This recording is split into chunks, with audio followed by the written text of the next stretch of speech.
కవి దాశరథి సాగిద్దాం దాశరథి ఆశయాలను సాగిద్దాం దాశరథి ఆశయాలను.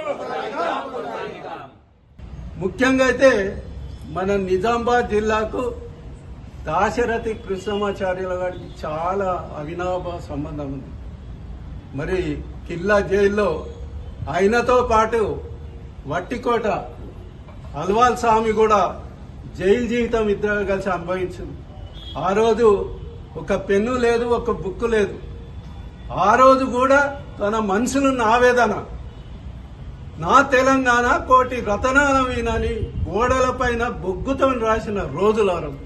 మరి దాన్ని చూస్తూ ఉంటే ప్రతి ఒక్క తెలంగాణ వాది, ప్రతి ఒక్క తెలంగాణ వ్యక్తికి నర మరి రక్తం ఉడికించే సన్నివేశం ఆ రోజు. అట్లాగే ఆయన ఒక సంస్కృతము, ఇంగ్లీష్, హిందీలో చాలా, ఉర్దూలో కూడా ప్రావీణ్యత సంపాదించిండు. ఉర్దూలో మెట్రికులేషన్ చేసిండు. అట్లాగే ఇంటర్మీడియట్ భోపాల్ విశ్వవిద్యాలయం చదివిండు.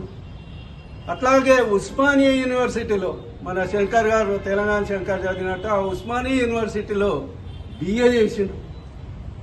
ఆయన కవి, నాటకాలు, పాటలు అంటే చాలా ఇష్టం. కాబట్టి ఆయన మరి చేసే జీవితం అంతా అటు ఆ రోజు ఏదైతే ఉన్నాడో నిరంకుశ నిజాం పాలనకు వ్యతిరేకంగా పోరాడి నడుం బిగించిన వ్యక్తి మన దాశరథి కృష్ణమాచారి. అట్లాగే తర్వాత తెలంగాణ తొలి ఉద్యమంలో కూడా మరి ఆయన నడుం బిగించి తెలంగాణ కోసం పోరాడిన వ్యక్తి. మరి అటువంటి వ్యక్తిని మనం మరదు.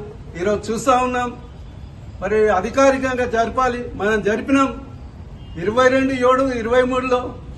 అంటే గవర్నమెంట్ పోతుందన్న 3-4 నెలలకే మరి ఆయన జయంతి రోజు మనము రవీంద్ర భారతిలో సాహితీ పురస్కారాలతోని కవులకు, కళాకారులకు మరి సన్మానాలు, అవార్డు కూడా, దాశరథి అవార్డులు కూడా ఇవ్వడం జరిగింది.